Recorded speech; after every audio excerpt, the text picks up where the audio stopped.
As President and Chief Executive Officer of the National Kidney Foundation of Maryland and this region, it's my pleasure to welcome you to our third Beyond Dialysis event. The mission of the National Kidney Foundation of Maryland is to enhance the lives of everyone with, at risk of, or affected by kidney disease.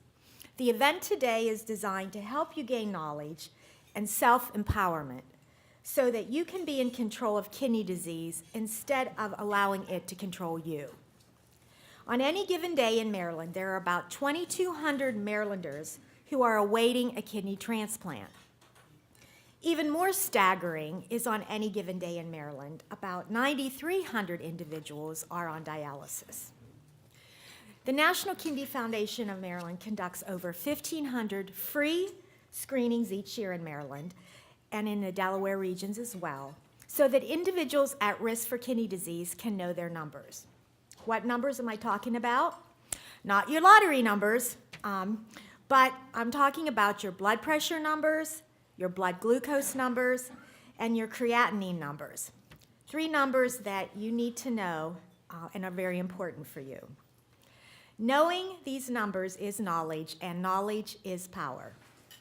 In addition to the screenings at the National Kidney Foundation, we also provide $200,000 to healthcare institutions for research grants. For the last several years, we've provided those to the Johns Hopkins and the University of Maryland, so the money stays local for local research. We also provided over $200,000 last year for emergency patient assistance grants to individuals who are on dialysis throughout the state of Maryland and in parts of Delaware. I want to thank Elliott Brown for providing the funding to make today's event possible. Thank you so much, Elliott.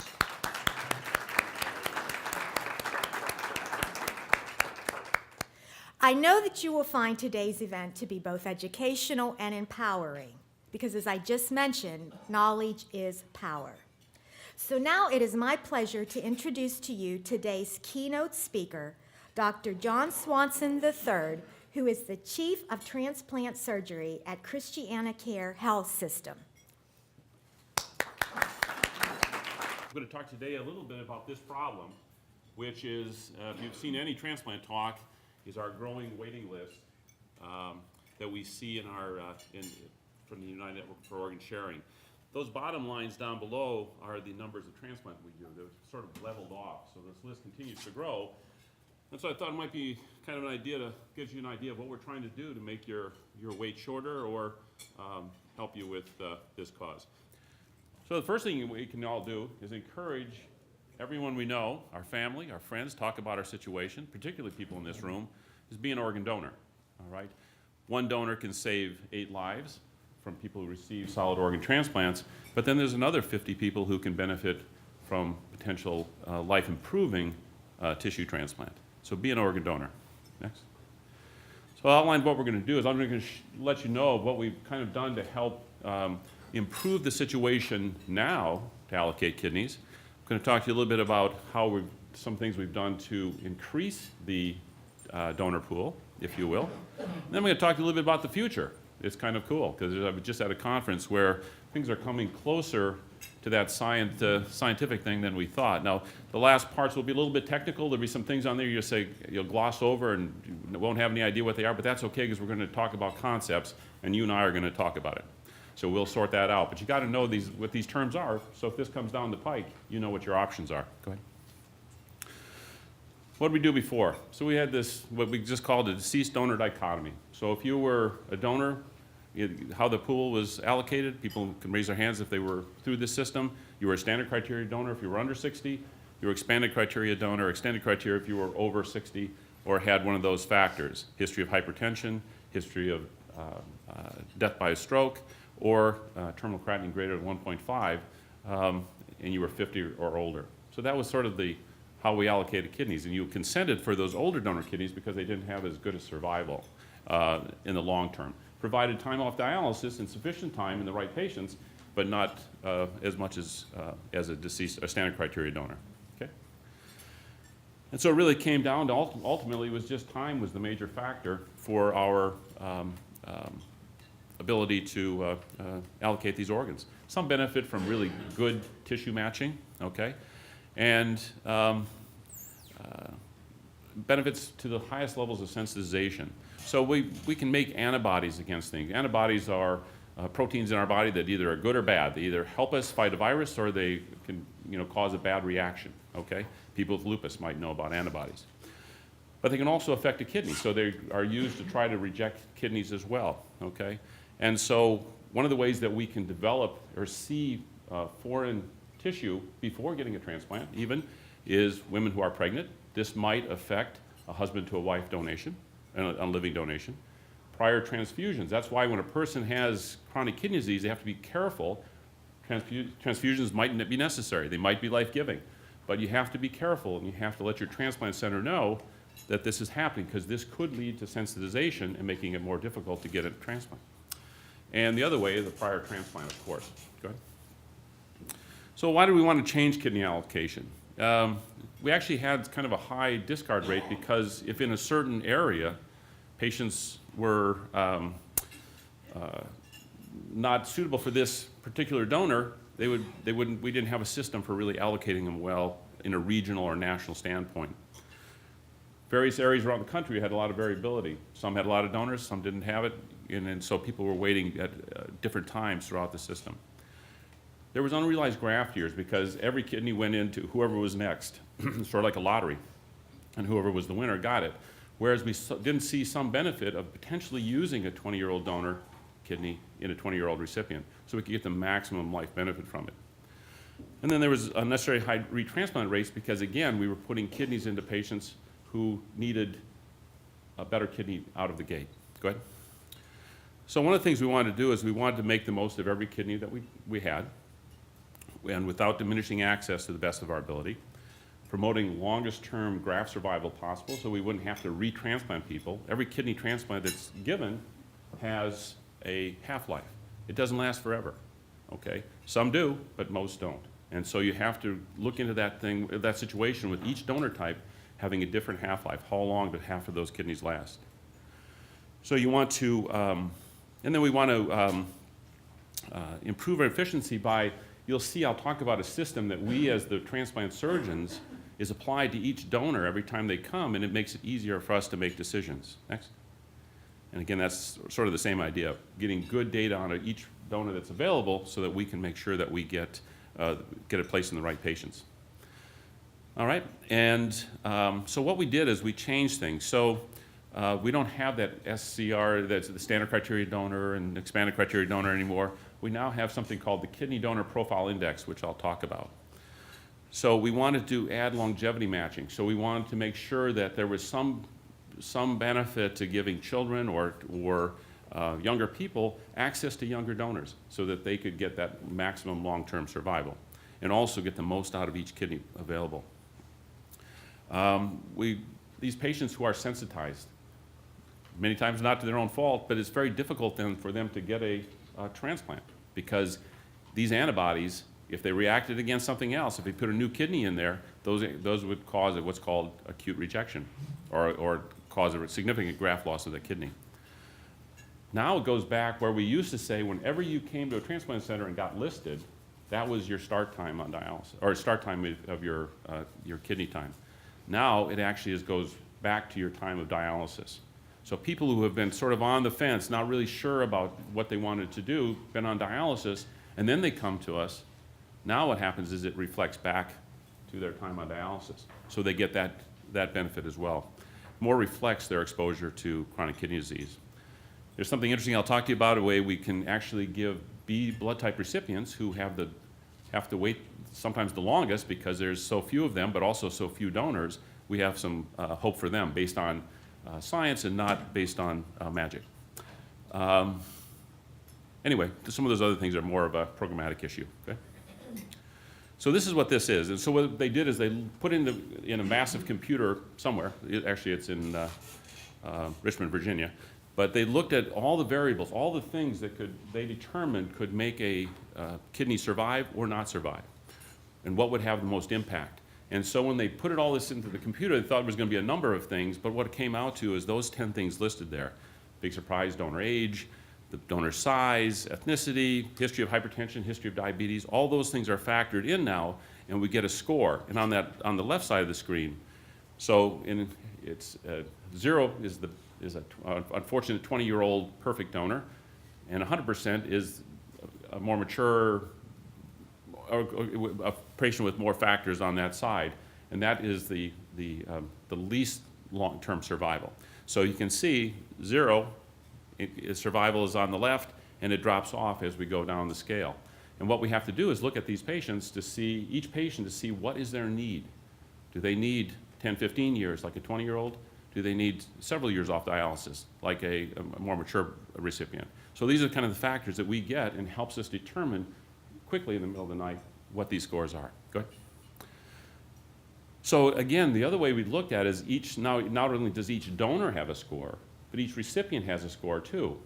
And this is important because if you're anybody on a transplant list, you're probably been going through this where your home unit has been getting all this data on you to make sure that your estimated post-transplant survival was correct.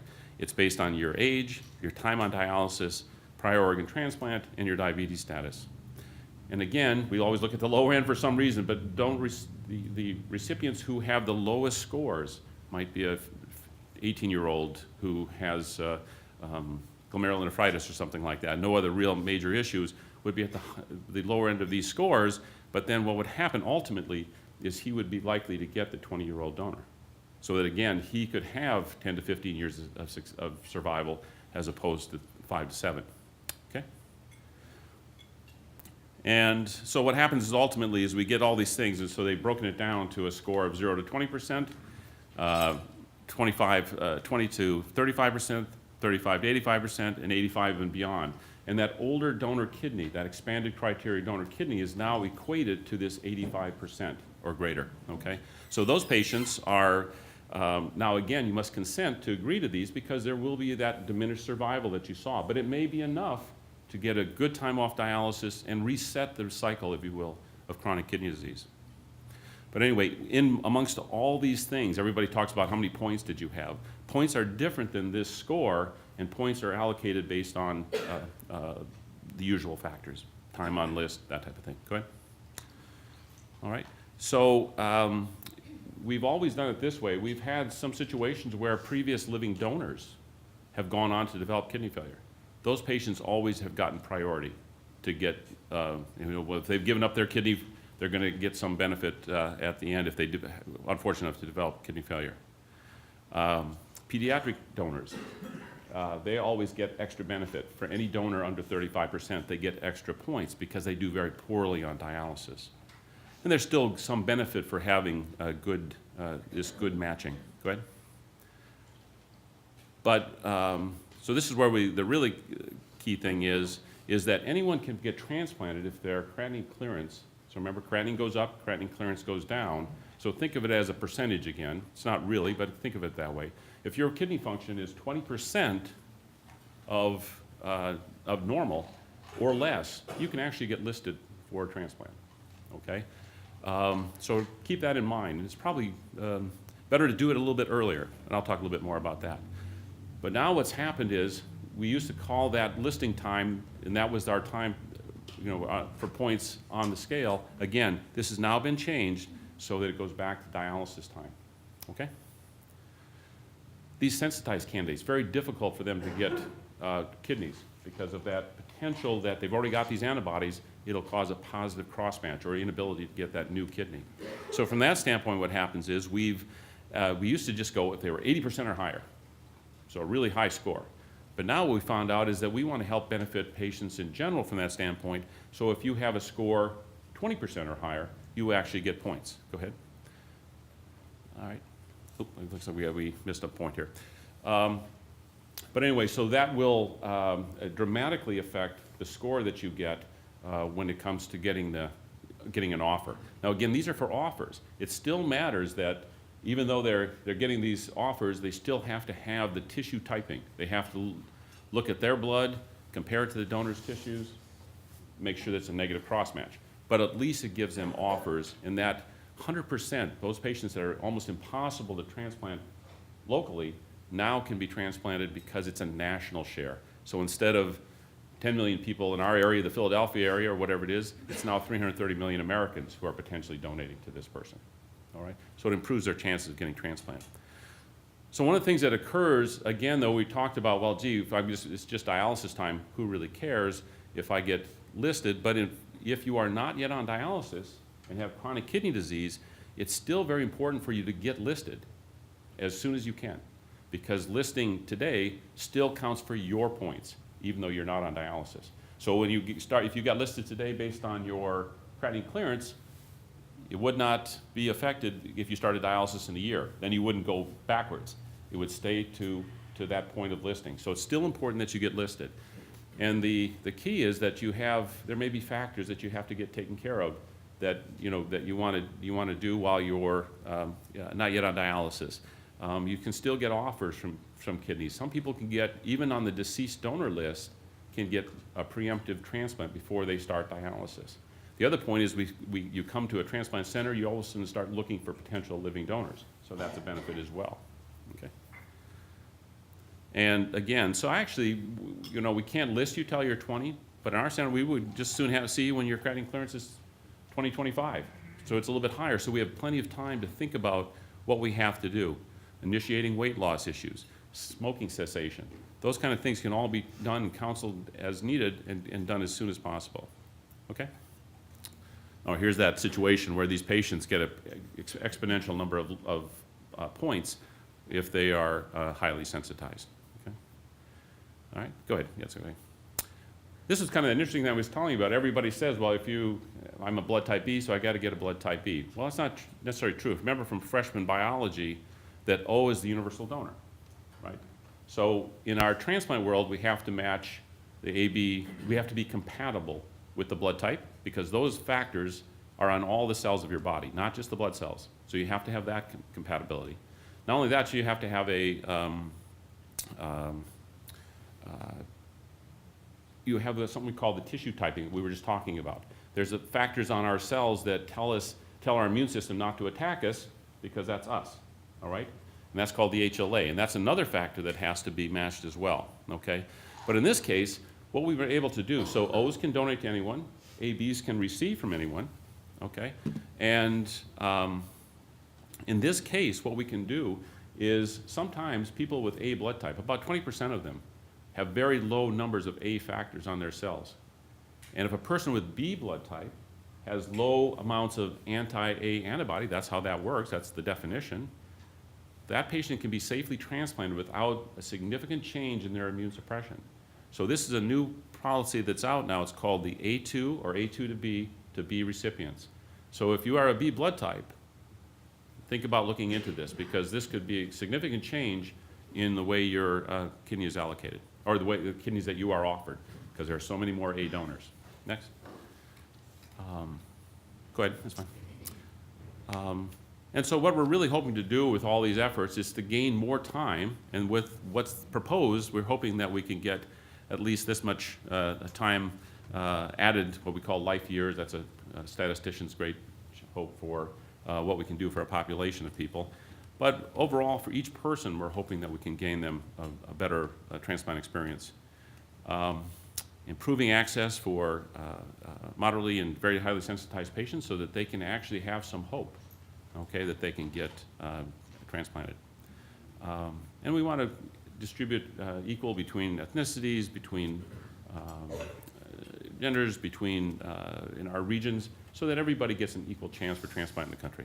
And we're hoping this happens. This process is now in place. So what we can do to expand the list is we talk about living kidney donation, all right? And especially really the best option for you, all right? You have an enhanced survival relative to every deceased donor, no matter almost the age. Eliminates the issues of brain death, shock, and trauma that occur in a deceased donor, which actually kind of rev up the immune response and make the kidney more a stimulus to potential rejection. You can time the transplant. When you are the recipient, you're healthiest. Okay, that's also good. And then immediate function is pretty much routine. when you have a deceased donor, there's about a 20 to 30% chance that each kidney that you get, because of what's happened to the donor, you may need some dialysis after transplant, okay? And so from that standpoint, now it usually recovers within a week to 10 days. We were just talking about that over on the other table. But it's very uncommon for a kidney not to work, but this is almost eliminated with living donation. This just kind of lets you know what's been happening. Everybody thinks, oh, living donor's got to be my relative. So when you talk about living-related kidney transplant, that is absolutely just your nuclear family, brothers and sisters and your parents, okay? Even your first cousin, Joe, is unrelated in that case when it comes to living unrelated, because the idea of how we inherit our genetics of tissue typing does not play out. So the number of related donors actually has gone down because we're seeing donation in so many other ways. Friends, countrymen, lend me your kidney. No, that's it. But anyway, it's, I have to throw a little Shakespeare in there, right? But it really has to do with the fact that we're seeing so many donation from people who are unrelated. And one of the things you can see there is it says paired donation. You see that dark blue line coming up and that big growth in it? Can you hit that, please? Or hit it again? Or advance, yeah. Oh, yep, go ahead, I'm sorry. So anyway, this paired donation is the new wave of trying to enhance living donation for as many people as possible, all right? So, because not everybody can have that. You may be, because one of those factors, maybe your brother wants to donate to you, but he's an A and you're a B and you don't make that A2 to B thing. He's got to, you would have to go out to the deceased pool, all right? Or have a friend home, or a spouse, or something like that. But let's say you really wanted to be the donor. Well, what can happen now is you can enter one of these paired donation groups, okay? And because you're ABO incompatible, sharing with the other like-minded living donor potential, you can get your brother a living donor kidney, despite the fact that you can't do it. And actually coming to the point right now where it's also not only the blood type, but that HLA. So if your blood type matches, but you have some reason you have a factor that HLA factor that doesn't let you transplant, again, that's a reason to go into a paired donor network. But the other thing that's happening now is people, even if they're compatible, matched pairs are looking into doing donation as well. And one of the things that can happen is you could get potentially a younger donor, a donor with a better match. These things can play out, and so those things are factors that are part of it. There are some ones, we're part of the National Kidney Registry, and we just found out that we were part of the University of Maryland was too, and I think Georgetown as well, a 35-person chain. Started out with one person who wanted to donate, and it kind of went its way through, and we'll end up on the 26th of February with 35 people getting living donation because of this process. And then the UNOS, the United Network for Organ Sharing, or overlying umbrella group, has actually moved on as well. All right, and this just gives you some ideas of what happened. It used to be the kind of, I remember we always heard about the spousal swap, right, and not kidneys, not other situations. But from the standpoint, that's the one, the two-way swap. You can talk about the three-way, where it kind of keeps going down the chain. But the real key is that last part, where you start a chain, where people just keep going back and forth until it can be, until it finishes. And like I say, we were just part of this chain that was 35. Our 4 people that have participated in this group already have impacted about 50 people. So 4 people impacted 50.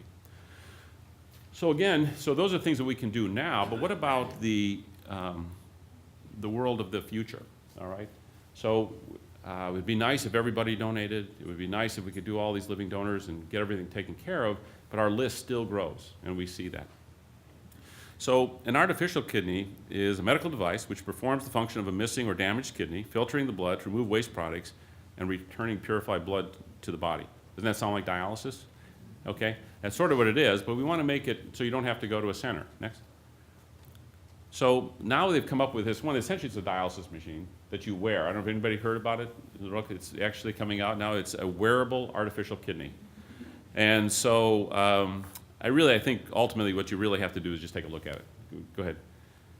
So you would be wearing this instead of going to a unit. So, if it gives you a person, excuse me, if it gives a person mobility, I guess, and whoever might want to do it, there you have it. That's what the wearable artificial kidney would be. But again, it would be just like doing dialysis, okay? Next. So ultimately what we want to do is we want to look at something that we could implant, right? Something that could go with you, all right? Something that would be not driven by a bunch of machines, driven only by your blood pressure difference, systolic, remember that 120/80, whatever that 40 millimeter mercury difference is. Wouldn't you prefer to have to then open up a spigot and go like that? Wouldn't it be nice to urinate? Yeah, it would be good. And so our goal is to constantly work these things. And what the other point is, the kidney, as you all well know, from vitamin D, from all those factors, and the calcium and the phosphorus issues, does so much more than just make urine. And let's not forget the EPO. Who gets EPO shots, right? Because you need to have that life-giving hormone that the kidney normally makes, right? So that you can make enough blood. We'd like it to do that as well. So, and then in this case, because it's just implantable, it would be just constantly making urine. So we'd want something different, but at least that's a step. Go ahead. And this is what the first model has looked like, and is not yet out, but is coming to testing. It's a series of baffles that just kind of, you actually sew it in. Who knows where a kidney transplant goes? Anyone? Anyone who's had one, I guess. So remember, it goes in front here, right? Right, instead, or right or left side, not in the back like the normal kidney. So it goes in here. So these actually are going to be implanted in that same spot.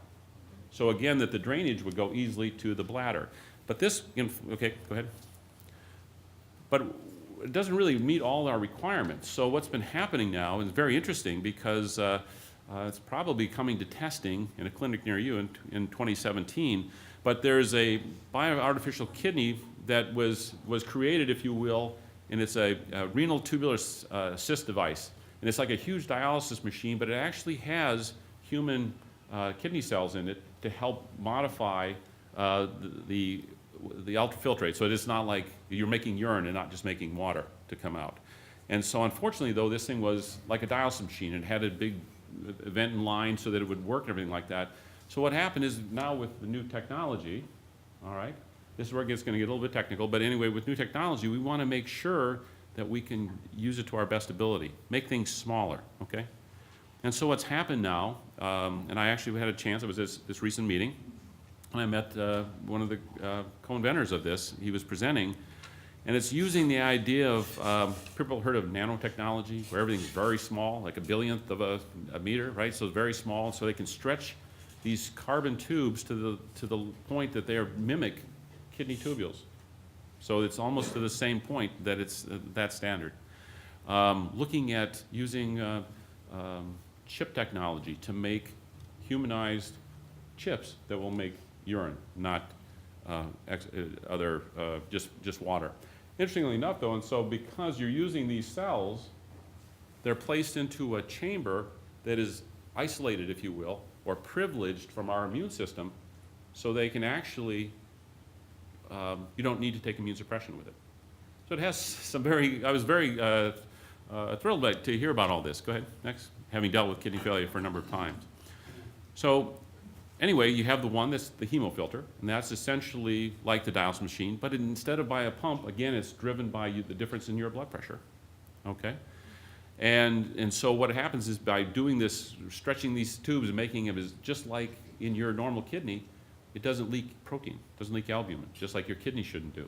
So from that standpoint, it's already doing its job just with that hemofilter.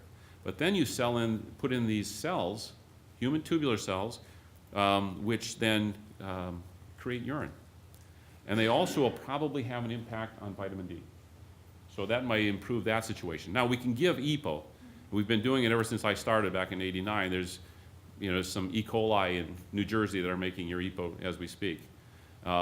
And so from that standpoint, we can give EPO, so we can deal with that. But for the most part, this is very interesting, very exciting, because this may mimic as much as possible a native kidney. And everyone could get it. It's not a donor shortage. Go ahead. And that's what it looks like. So that's its size, about the size of your latte. I guess it looks like about a grande. All right, next. And then here's what it looks like inside.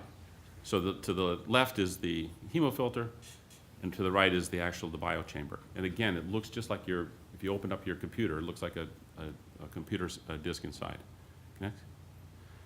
Okay, and that's where it's implanted. Artery to the artery, or artery to the inflow, vein to the outflow, and a urine tube directly to the bladder. And this is probably coming Like I say, this one's coming to testing in about 2017 to a clinic. We may be very highly selective who does this, but again, that's not that far away. Go ahead. And then the other point is people I'm sure have heard about stem cells and what they do, and those are cells that can become anything, all right? You can either take cells from a placental, you can get fetal type stem cells, or you can actually stimulate them and grow them from cells within our bodies. You can convert developed adult cells into these as well. And the interesting thing is that, kind of running a little short here, but they've gotten to the point now where they've made stem cells become tubular cells, kidney tubular cells. So they have markers of becoming true tubular cells. The problem is that it's not a kidney, and the kidney does so much. So we can use those cells, potentially, and they could be your own cells, but obviously that's not quite a kidney. The liver's a little bit different, and they may actually have gotten some livers to grow from these stem cells. But if you want to flip over. So what they've done is on the left side there, I know you ate already or some are eating, hope you don't mind, but on the left one is a human kidney, and the other one is a rat kidney, and those are already filled with blood. They're filled with the cells that make up a kidney, all right? So we want to displace those, so what we do is we use detergent. We use detergent, essentially, not Tide, but we use a detergent-like material, and it actually dissolves and removes all of the cells. And what we're left with is a ghost, this scaffold of the original kidney. And so from that standpoint, what we can do then is we can reinsert, and actually it's just infusing back through. And if you look at these, and you don't have to look at that, the stuff on the far left, that's actually the microscopic view that everything is intact there except the cells. So the basic framework of the kidney is there. So we can infuse back cells that are the blood cells, the tubular cells, that type of thing, to make it a normal kidney. This one's going to be on the way. This one's a little farther off. But that is, starting to happen, and probably not as far off as one would think. Next. All right, the next thing quickly is xenotransplantation. And it's the two pigs there saying, so have you filled out your organ donor card yet? Okay. Next, so xenotransplantation is using a non-human organ in us, all right? So from the standpoint of what are the pros? You can readily solve the organ donor shortage, all right? Lots of animals that we can grow in a laboratory or in a colony. Can be a possible temporary fix until a human organ is available for somebody. There's no need for human living donation nor controversies of deceased donation, whatever. We don't stress people. I would assume this would be an adjunct. People would still give their kidneys, I'm sure. And there would be a potential limitless supply. Some of the cons of this is that there's a short lifespan of these animals, such as the pig. And so if they live we live 80 years and they live 15, does their kidney only last 15 years? So is it going to be a total response? High risk of rejection because we have these things called natural antibodies, which we'll talk against non-human type tissues. And then the other thing that's always kind of been scary to people is everybody knows HIV and how it comes from non-human primates like monkeys and that type of thing. Well, the same thing might apply here. What are we bringing into our human genome if we have these cells? And then I guess there would be some would say, should we sacrifice animals to save humans? I guess that would be PETA's process. Okay. It looks like pigs are our best models, all right? Actually, because we've been working with them for several thousand years, we probably share a number of diseases with them so that we're less likely to have something new added into the human population. Comparable sized organs, they're certainly readily available, and again, because of our constant contact with domestication, probably less of a risk of transmission. Okay? One of the things that we have is, we talked about those antibodies. If you have antibodies in your blood that match an antigen or a factor on the donor, it can go in there and kill the cell, kill that tissue very quickly. Unfortunately, we have a natural antibody to most non-human tissues. Go ahead. And what it is the fact that when we're children or babies and we colonize our gut with new bacteria, all right? we develop an antibody to a certain factor that's on most cells other than humans. And it's expressed in most non-primates, including pigs, goats, you name it. And so if we get this antibody engagement, just like in a regular rejection, it can kill. So this is one of the things that's been a real factor against this, okay? So don't look at any of those words, but just realize there's things that we can do. We can actually change this pig kidney, and this is being done. And actually, I was at this meeting, and I suspect that the Northwestern University in Chicago is probably going to the FDA with their version of a xenografting pig for potential testing. And what it can do is you can take that factor and eliminate it by doing the right gene modification. You can go in and add a gene that makes that other factor less likely to happen. And then there's something in us called complement. Anybody with lupus or anything like that knows what that does to you. But that's a factor that when an antibody gloms onto some kind of a tissue factor, that's the chemical that actually does the damage. And so you can actually add into these tissues factors that will eliminate the complement regulation. So there's all kinds of things that can be done from that standpoint. Of course, anytime you change something that's in nature, what may be the ultimate fallback? That we'll have to determine. Next. And again, the whole physiology of it, are there going to be differences between our urine once it becomes a pig urine? The hormone and protein differences. Presumably this kidney would make erythropoietin as well, okay? But is it human or is it pig? Does it make a difference? Environment. The pig's blood pressure is not 160/80 or 120/80. Will that change what happens there? A pig's body temperature is 39. Ours is 37. Will that change the way things work within this organ? So these are all factors that will have to be determined. But again, the promise is there, okay? And then this is the concern, don't read any more of this, the xenozoonoses, that just means these are infections that come from from animals, okay? And this is the idea of can we get them into our genome if we bring them into our bodies in this direct manner. Normally we don't see this because we digest it, whatever, we see that, but if we do it in this situation, like people had bovine insulin and developed antibodies to it. So that would be abnormal, but in this case, it would be more significant. And one of those factors that we have to keep in mind, okay? So anyway, some of the things we've done to improve our donor situation, certainly pair donation is a great way to improve access to living donors. Our new kidney allocation system helps to allocate organs in a more fair and I think a better manner so that we get the most gain from each kidney transplanted. And so from the standpoint of these other technologies, as I just described to you, they're getting closer than you think and may provide hope for a lot of folks where necessarily a human transplant is not. And maybe actually replace the need. So anyway, I just wanted to say these few words to you, tell you that there's options out there for you, there's hope, and I'm just happy to be potentially part of that mission. So anyway, any questions that you might have, and I ran over a little bit, but. I have one question. As far as, wait a second. As far as the animals go that you were discussing about in the laboratory, would that involve cloning animals to get kidneys? It might. Okay.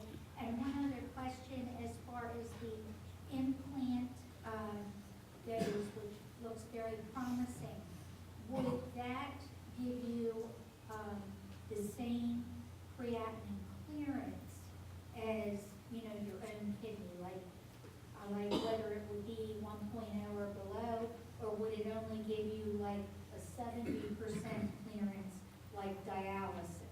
I don't know that information, but it would presumably, because it's a constant situation, it's just like, with peritoneal dialysis. Not as efficient, but if you do it on a regular basis, it becomes as efficient and probably more tolerable because it's not this constant, 4 hours of work every 48 hours. It's constantly done. And so this is going 24 hours, again, based on your drive. So it will, with that biochamber, will provide, appropriate fluid in, fluid in, fluid in, fluid out type thing.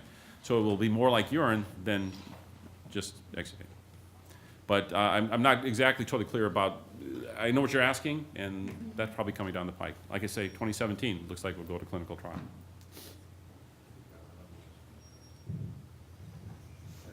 I'm interested in that KDTBI process. You got a balloon in your face, yeah. I understand. No, that's right, thanks. My question is, Yeah. if I was on the kidney list for 5 years, and you guys cut into KDTBI, did that change, would that change, my grandfather in, or did that include everybody? No, it's, so this is all the way it works. So you were listed before dialysis? Yes. Okay. Your time will not change. Well, I'm actually transplanted now, but my interest was, for people here who's not, if I was on the list before KDTBI, and I had 5 years, say 5 years and 5 years. You still have 5 years. Okay, so you. But where it sort of becomes a little bit iffy, but they had to start somewhere. If somebody has creatinine, or has been on dialysis for 7 years, they just couldn't think about getting transplanted, but they came to the list, they would have 7 years. So does that, see, everybody sort of had that tremble when that occurred because you had to explain it to people, but it was, many people it benefited, and some people it did not, because it changed, but you have to look at a whole population, and this is what we have to start somewhere. That's not Christiana, that's not the University of Maryland, that's the United Network for Organ Sharing. That's everyone in the country has that same problem. Ma'am?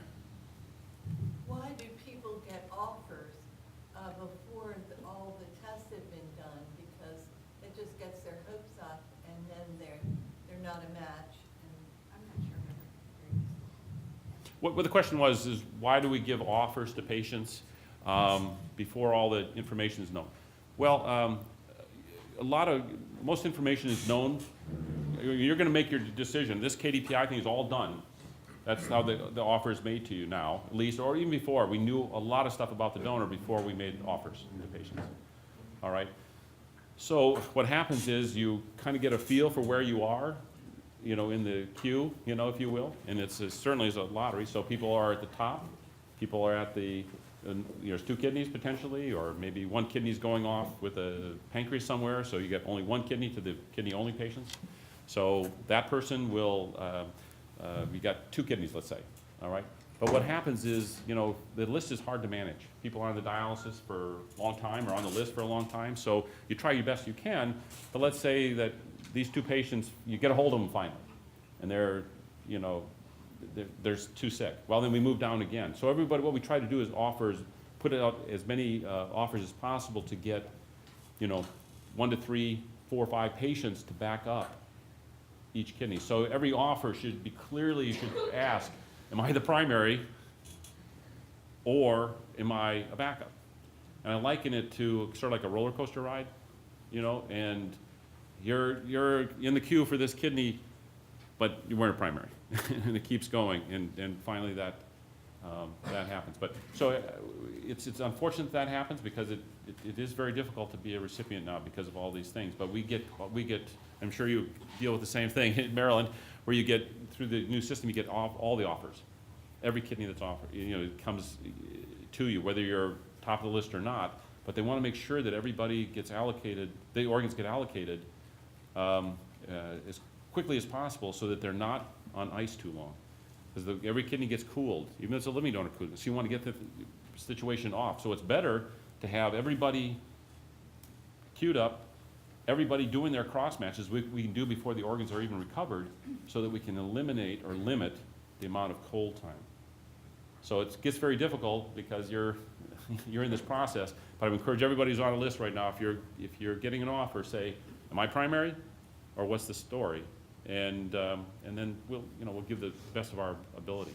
But what happens is, if you don't have people ready in a backup situation, and then the first 2 patients all of a sudden turn it down, or they can't find them, or whatever, then we don't have anything in the backup. Then we got to start over again, and the kidneys may be recovered. Sorry, it's the best I can do, but it's tough. Believe me, we suffer with you when that happens, because we want our patients to get their transplant. Okay. Good. Thanks. And I'll be around if anybody has any other questions.